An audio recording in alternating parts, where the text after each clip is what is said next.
K Janardhana കുറിപ്പാണ്. വാശിയോഗം പഞ്ചതത്വം എന്നുള്ളതിൽ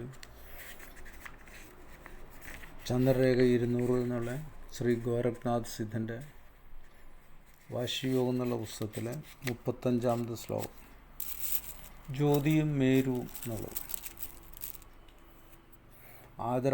ആദരവായി വാശിനിലൈ വലുക്ക വേണ്ടും, അപ്പവല്ലോ ഉടലാവി വശം താച്ചു. പാതകങ്ങളില്ലാമർ പടിമേർ പാലം, പരഞ്ചുടരും പക്കുവമതായി പതിന്ത് നിൽക്കും. ചാതകമായി കോലുമേടൈ മാടകൂടം, ചാർവാക 1008 ഈതഴ ചട്ടം. ഭേദമിன்றிയോർ നിലയാൽ പിന്തിരിടാമൽ, പെരിയതൊരു ചെകജ്യോതി ഇനിയമേരെ.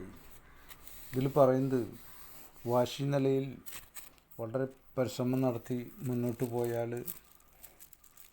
വലിയൊരു ജ്യോതിയെ കാണാമെന്നാണ്. ചുവന്ന നിറമുള്ള ഒരു ജ്യോതിയെ, 1000 കോടി സൂര്യപ്രകാശമുള്ള ഒരു ജ്യോതിയെ കാണാമെന്നാണ്. മുൻ പറഞ്ഞ രീതിയിൽ വാശിയോഗം നട്ടലിൻ്റെ ഉള്ളിലെ ഇട, പിംഗല, സുഷുമ്ന നാഡികളിൽ കൂടെ സൂര്യചന്ദ്ര സുഷുമ്ന കലകളിൽ വാശി പ്രാണനോടൊപ്പം ചേർത്ത് പ്രാണായാമം ചെയ്തുകൊണ്ടിരിക്കണം. അങ്ങനെ ചെയ്യുമ്പോൾ അതിൽ ഈശൻ ശിവനെ ചിന്തിച്ച് വളരെ ആദരവോടും ബഹുമാനത്തോടും കൂടി ശിവനെ നെറുകയിൽ സ്ഥാപിച്ച് വാശി ചെയ്തുകൊണ്ടിരിക്കാം. അങ്ങനെ ഇരിക്കുമ്പോൾ അത് ഒരു വാശി ലയമായി തീരും. അവിടെ തന്നെ ശ്രദ്ധിച്ചുകൊണ്ടിരിക്കണം, വാശി ചെയ്തുകൊണ്ടിരിക്കണം. അങ്ങനെ ഇരിക്കുമ്പോൾ ഉടലും ജീവനും നമ്മുടെ കയ്യിലാണെന്നുള്ളൊരു ബോധം നമുക്ക് തന്നെ വരും.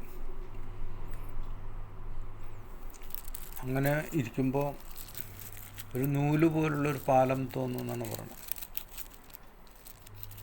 പരമ്പൊരുൾ അവിടെ തനിയെ നിൽക്കും. നമ്മൾ അന്വേഷിച്ച് ചെന്ന കാര്യമാണ് അവിടെ വന്ന് നിൽക്കുന്നത്. അതിനെ സാധകമാക്കിക്കൊണ്ട് അമ്മ ഇരിക്കുന്ന അലങ്കാരമേടയെ കണ്ട് അതിനുള്ളിൽ മാടകൂടമായി വിളങ്ങുന്ന സ്ഥലത്ത് നിന്ന് കടന്ന് അവിടെയുള്ള 1008 ഇതൾ കമലം എന്ന സഹസ്രതലത്തിൽ ശിവശക്തിയെ ഏറ്റി രണ്ടും ഒന്നാക്കി. അമ്മ ഇരിക്കുന്നിടം മൂലാധാരണം. മൂലാധാരത്തിന് കുണ്ടലിനെ ഉണർത്തി, കുണ്ടലിനെ മൂലബന്ധം തുടങ്ങിയുള്ള കർമ്മങ്ങൾ ചെയ്ത്, ക്രിയകൾ ചെയ്ത്, മൂലബന്ധം ചെയ്ത് സുഷുമ്നെ കൂടെ നട്ടലിലേക്ക് ആ കുണ്ടലിനി അമ്മയെ ഉണർത്തിക്കൊണ്ടുവരണം. എന്നിട്ട് നെറുകയിലുള്ള ശിവനുമായി യോജിപ്പിക്കണം. ശിവശക്തിയെ ഏറ്റി രണ്ടും ഒന്നാക്കി ശിവം ആയ ഒരു നിലയിൽ പിരിയാതെ കണ്ടിരിക്കണം. കുണ്ടലിനെ ഉണർത്തി സഹസ്രാരത്തിലെത്തിച്ച് അവിടെ തന്നെ ശ്രദ്ധിച്ചുകൊണ്ടിരിക്കണം എന്നർത്ഥം.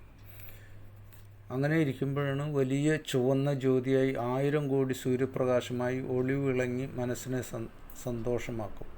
ആ ജ്യോതിയുള്ള ഇടത്തിനെ മേരു എന്ന് പേരുള്ള ഉച്ചയാവും. അങ്ങനെ കുണ്ടലിനി ഉണർന്ന് സഹസ്രാരത്തിൽ എത്തുമ്പോഴാണ് വലിയ ജ്യോതി കാണുന്നത്. അതിലങ്ങനെ മുങ്ങിയിട്ടിരിക്കണം.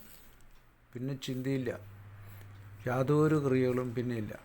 മനസ്സും അവിടെ വെച്ചു, ജീവനും അവിടെ വെച്ചു, പ്രാണനും അവിടെ വെച്ചു, ആത്മാവും അവിടെ വെച്ചു.